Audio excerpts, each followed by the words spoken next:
vou fazer isso com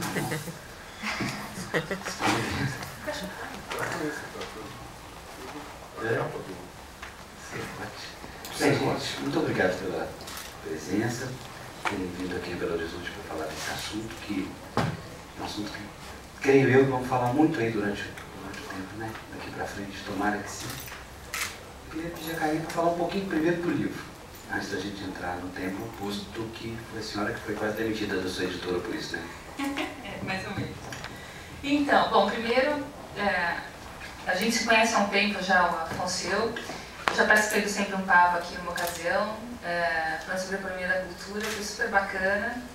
E eu tenho que dizer, não porque está aqui do lado, mas tenho que dizer que eu sou fãzoca de carteirinha do programa, porque eu acompanhei já em várias cidades, de Rio Branco a São Paulo. Rio Branco em Minas, não, Rio Branco no Acre. Aquela Rio Branco lá em cima.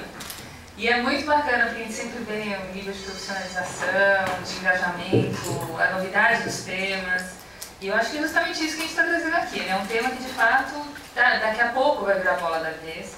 E ainda nem tem a consciência para que seja amanhã, eu acho que vai ser depois de amanhã a bola da vez, o que nos dá uma razão a mais para começar a trabalhar ele agora, né?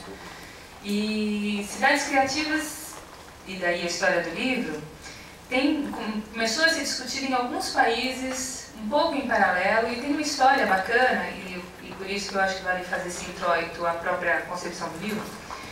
Surgiu muito na rasteira no conceito de economia criativa. A economia criativa entendida como um conjunto de setores que pega de artes e artesanato, as indústrias culturais e as indústrias que se diz, setores econômicos que se diz que bebem cultura para desenvolver alguma coisa mais funcional, como arquitetura, moda, design, propaganda. Então esse conjunto de setores era visto como tendo três impactos importantes. Primeiro, o próprio impacto econômico deles em si. Pra vocês terem uma ideia, está 12% do PIB dos Estados Unidos, né? 7% do PIB mundial. No Brasil a gente não sabe, porque não tem estatísticas ainda sobre isso. E aí a gente entra no enrosco, né? Porque se não é visto como importante, não tem estatística, se não tem estatística, não é visto como importante, e a gente fica nessa situação. Mas também é visto como muito importante porque impacta em setores tradicionais da economia, como é o caso de moda em cima de têxtil, como é o caso de design em cima de construção civil. Então a gente tem todo aí um impacto importante, agregando valor, diferenciando as cidades. Imagine Londres, imagine Milão, né? Quando a gente fala em Milão, o que a gente pensa? A moda, o design, tudo que está na pontinha do iceberg, né? Mas é isso que sustenta o iceberg inteiro. E daí, justamente por conta dessa discussão, chega um terceiro impacto fundamental, que é o impacto nas cidades. Então, como esses setores todos e as pessoas que começam a trabalhar com eles e são criativas, e as pessoas que não trabalham com esses setores, mas interagem de outra forma na cidade, transformam essa cidade.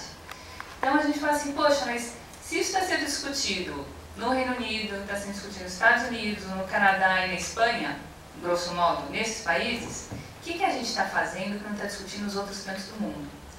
E daí surgiu a ideia, estava trocando uma ideia com um colega dos Estados Unidos, no encontro de cidades criativas, inclusive, que foi em Detroit, cidade menos criativa, impossível, né? E justamente a ideia era fazer lá para tentar encontrar um outro caminho para a cidade, porque estava dando o mundo em ponta de faca. Mas assim, se a gente organizasse alguma coisa diferente, convidasse colegas que mexem com essa questão em outros cantos do mundo, para a gente fazer um livro que possa ajudar a fomentar esse debate. E daí a coisa foi pegando corpo, e a gente conseguiu reunir 18 autores de 13 países, países mais doidos. Então tem assim, Israel, Noruega, não tem um israelense norueguês aqui, né? Israel, Noruega, África do Sul, a própria Inglaterra, claro. E foi super bacana, porque Taiwan, porque a gente lançava a ideia e o pessoal ficava animado. E gente assim, de tarimba. Então aqui do Brasil, por exemplo, a gente trouxe o Jaime Lerner, trouxe o Gabriel. Da Inglaterra, a gente trouxe algumas pessoas que começaram a mexer com isso no mundo, como Charles Landry, John Hawkins. Então são pessoas de fato com muito a dizer, que não necessariamente têm a voz oficial do país, mas que têm muito a dizer. E daí a gente tinha um dilema, a gente falou assim, pô, mas se a ideia é fomentar um debate, precisa ser um livro gratuito. E precisa ser um livro que possa circular. E daí, para poder circular, tem que ser digital. E tem que ser em inglês. Então a gente foi começando a colocar os pontinhos, né? E daí no final a gente fez um livro completamente voluntário, voluntário dos autores, voluntário nosso como editores, voluntário da agência de design de um colega que tem uma agência super diferente chamada Repense, que fez toda a parte gráfica do livro. todo mundo uniu as mãos aí e fez um trabalho enorme. Demorou um ano para a gente fechar.